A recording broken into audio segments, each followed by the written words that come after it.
Hello बच्चों, स्वागत है आप सभी का आज के इस अंक में।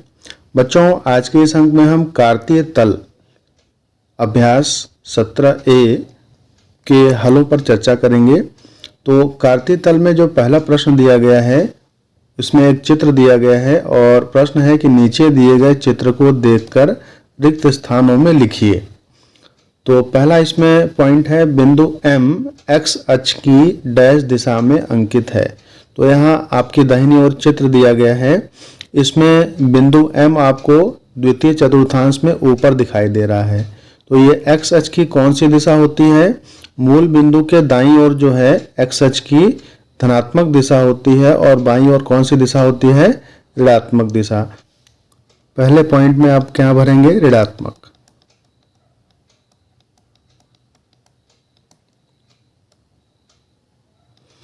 इसके बाद दूसरा बिंदु है,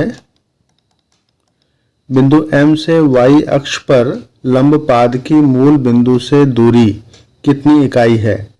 तो बिंदु M से y अक्ष पर जो लंब खींचा गया है वो आपको, आप देख रहे हैं y अक्ष पर ऊपर की ओर 3 पर आकर के मिलता है। तो लंब पाद की मूल बिंदु से जो दूरी हो गई वो कितनी हो जाएगी? 3 इकाई। तो यहाँ आप इसमें जो दूसरा खाली स्थान है उसमें आप क्या भरेंगे? 3 इकाई। इकाई तो पहले से लिखा है, केवल आपको 3 लिखना है। थर्ड पॉइंट है, बिंदु N y अक्ष की डैश दिशा में अंकित है। तो बिंदु N आपको तृतीय चतुर्थांश में दिखाई दे रहा है। तो बिंदु N जो है y अक्ष की कौन सी दिशा में है? y अक्ष की धनात्मक दिशा ऊपर होती है और ऋणात्मक दिशा नीचे होती है। तो बिंदु N कहाँ है? ये ऋणात्मक दिशा में अंकित है। तो यहाँ पर आप ऋणात्मक भरेंगे। बिंदु N से y अक्ष पर लंब पाद की मूल बिंदु से दूरी, बिंदु N से y अक्ष पर। तो बिंदु N जो है y अक्ष पर लंब पाद किस जगह मिल रहा है? ये पॉइंट 2 पर यानी -2 पर जाकर मिल रहा है, लेकिन दूरी को आप कभी ऋणात्मक नहीं लिखेंगे। तो यह दूरी पूछा गया है, तो दूरी कितनी इकाई हो जाएगी? ये 2 इकाई हो जाएगी। तो तीसरे के जो सेकंड खाली स्थान है दूसरा, उसमें आप क्या भरेंगे? 2 इकाई। ठीक है, इकाई पहले से लिखा है, केवल आपको 2 भर लेना है। चौथा पॉइंट है, बिंदु T डैश चतुर्थांश में अंकित है। तो बिंदु T आपको 4th क्वाड्रेंट में दिखाई पड़ रहा है, चतुर्थ चतुर्थांश में। तो यहाँ पर कौन सा चतुर्थांश हो जाएगा? चतुर्थ। इसके बाद पांचवा पॉइंट है, बिंदु T से x अक्ष पर लंब पाद की मूल बिंदु से दूरी डैश इकाई है। तो बिंदु T आप देख रहे हैं, इसकी x अक्ष पर जो लंब पाद है वो 4 पर मिल रहा है, यानी मूल बिंदु से इसकी दूरी कितनी हो जाएगी? 4 इकाई।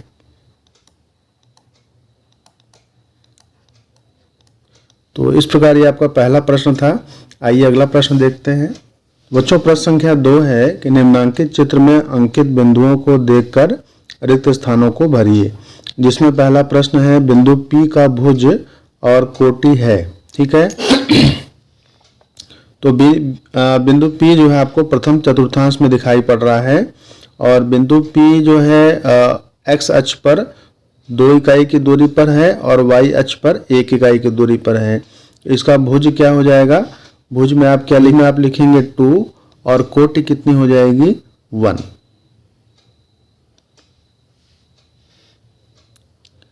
और बिंदु P के निर्देशांक क्या हो जाएंगे? 2, 1। इसी तरह से बिंदु Q का भुज, Q कहाँ है? आप देख रहे हैं द्वितीय चतुर्थांश में Q है और इसका भुज हो जाएगा -3 और कोटि हो जाएगी 2। तो यहाँ पर आप -3 लिखेंगे और कोटि क्या हो जाएगी? 2 हो जाएगी। तो बिंदु Q के निर्देशांक हो जाएंगे -3 और 2। इसी प्रकार से तीसरा है, बिंदु R का x निर्देशांक। बिंदु R आपको तृतीय चतुर्थांश में दिखाई पड़ रहा है, तो इसका x निर्देशांक क्या है? -5। आप देख रहे हैं बिंदु R जो है कितनी दूरी पर है? x एक्सिस पर -5 की दूरी पर है और y निर्देशांक क्या है? -3। तो इस तरह से R के निर्देशांक क्या हो जाएंगे? -5 और -3 हो जाएंगे। ठीक है, चौथा पॉइंट है, बिंदु S का निर्देशांक। बिंदु S का x निर्देशांक। तो x निर्देशांक कहाँ है?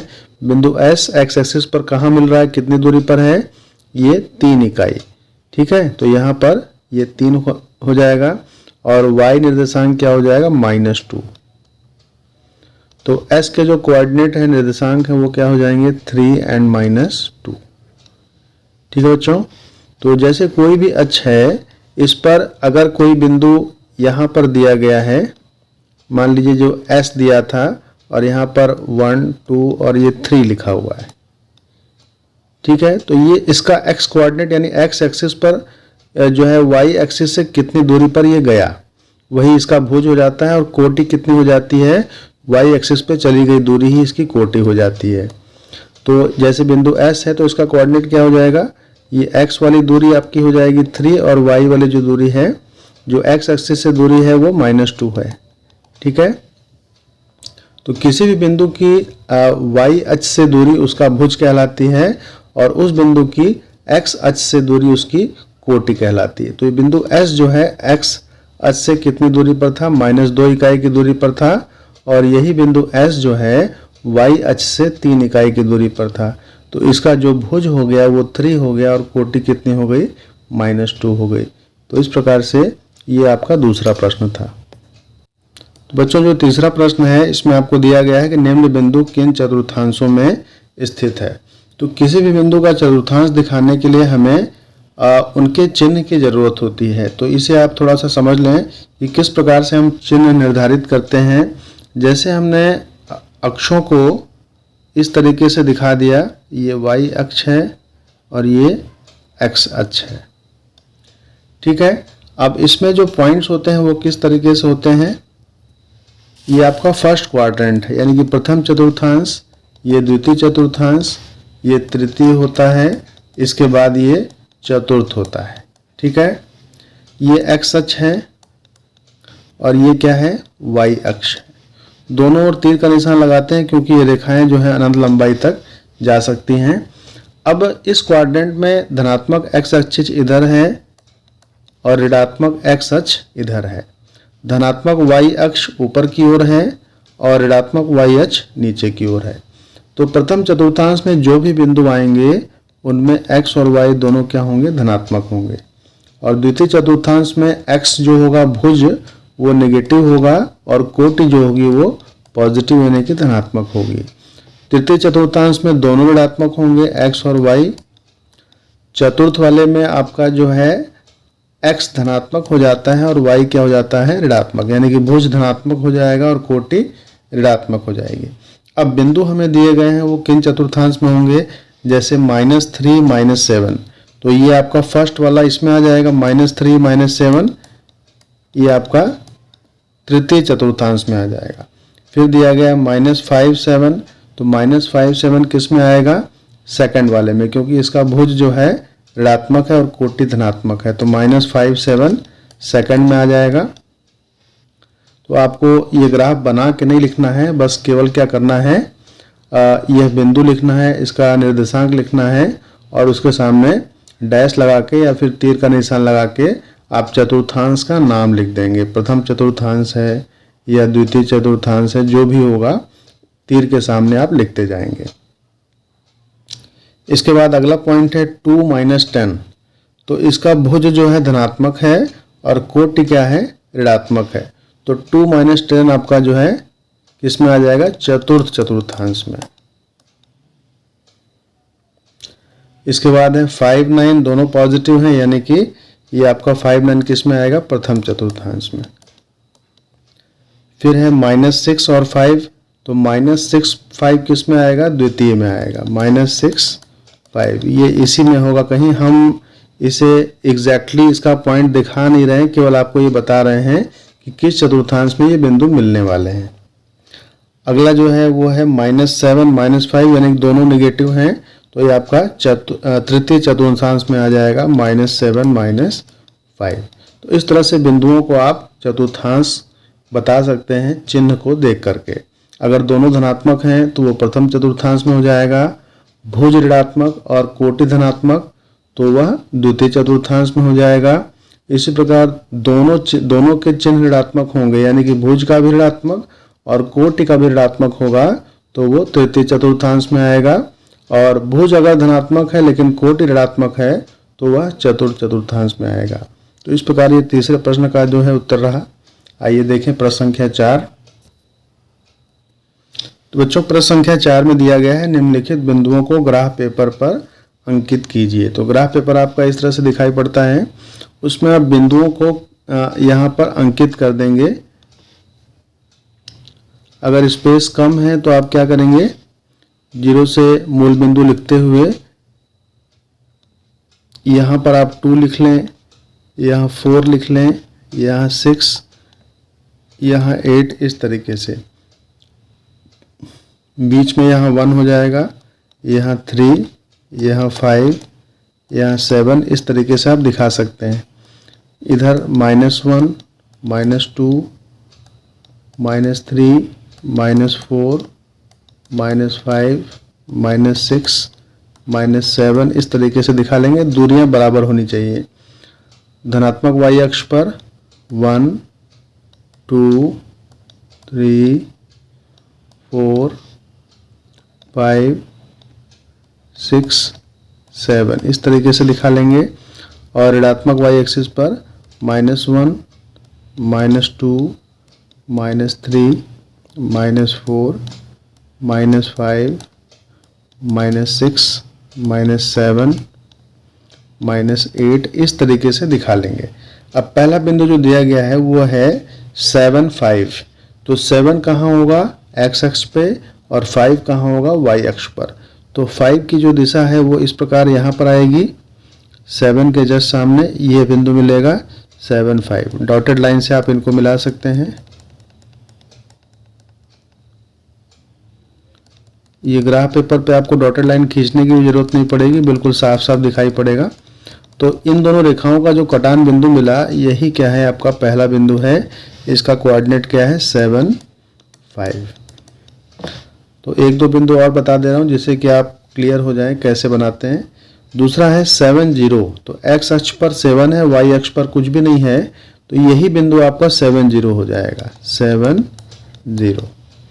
थर्ड है -3, -6। तो -3 यहाँ मिला और -6 कहाँ मिला, यहाँ। तो इसकी सीध में यहाँ तक आएंगे, यहाँ पर बिंदु मिलेगा -3, -6। ये आप डॉटेड लाइन से मिला के दिखा सकते हैं। ठीक है, इस तरीके से मिल जाएगा। अगला है -6, -7। ने इसके पहले 0, -4। तो 0, -4 यानी x अक्ष पर 0 रहेगा, y अक्ष पर -4, यानी कि यह बिंदु आपका ये वाला हो जाएगा। इसका निर्देशांक हो जाएगा 0, -4।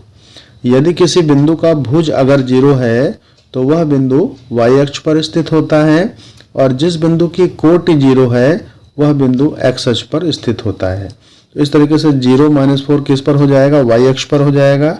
फिर है -6, -7। तो ये -6 यहाँ आपको मिल रहा है और -7 यहाँ मिलेगा। तो ये पॉइंट आपका -6, -7 यहाँ आ जाएगा, -6, -7। ये थर्ड क्वाड्रेंट तृतीय चतुर्थांश में आपको प्राप्त हो जाएगा। इसके बाद है 10, -5। तो 10 यहाँ हम ग्राफ पे दिखा नहीं पाएंगे, तो इस तरह से आप 10, 5 को ड्रॉ कर लेंगे। फिर अगला है 0, 0। तो 0, 0 कहाँ पर होता है, मूल बिंदु। इसी को आप 0, 0 कहते हैं। ओरिजिन जो मूल बिंदु होता है उसके निर्देशांक क्या होते हैं, 0, 0 होते हैं। तो इस तरीके से आपका चौथा प्रश्न था। इसी प्रकार से आप बिंदुओं को क्या करेंगे, ग्राफ पेपर पर प्लॉट कर देंगे। साथ ही साथ यहाँ पर इकाई भी लिख देंगे। जैसे कि अगर आपका ग्राफ पेपर बड़ा आपने पेपर लिया है और यहाँ 10 पॉइंट तक आप बना सकते हैं, स्पेस है, तो उसके हिसाब से एक खाना बराबर 1 इकाई लिख देंगे। x अक्ष पर 1 खाना बराबर 1 इकाई और y अक्ष पर 1 खाना बराबर 1 इकाई। अगर आपके पास जगह कम है, आप एक खाने के बराबर 2 यूनिट ले रहे हैं, तो पैमाना आपका क्या हो जाएगा, x अक्ष पर 1 खाना बराबर 2 इकाई, और इसी प्रकार से y अक्ष पर 1 खाना बराबर 2 इकाई ले लेंगे। तो आप जो पैमाना x अक्ष पर लेंगे उसी प्रकार से y अक्ष पर भी लेंगे, क्योंकि अगर आप छोटा बड़ा लेंगे तो वो आपका जो ग्राफ है देखने में थोड़ा खराब लगेगा, अच्छा नहीं बन पाएगा। तो इस प्रकार से ये आपके अभ्यास 17A के सभी प्रश्नों का हल आपने देखा। अगले वीडियो में हम अभ्यास 17B का भी हल देखेंगे। मिलते हैं अगले वीडियो में। धन्यवाद।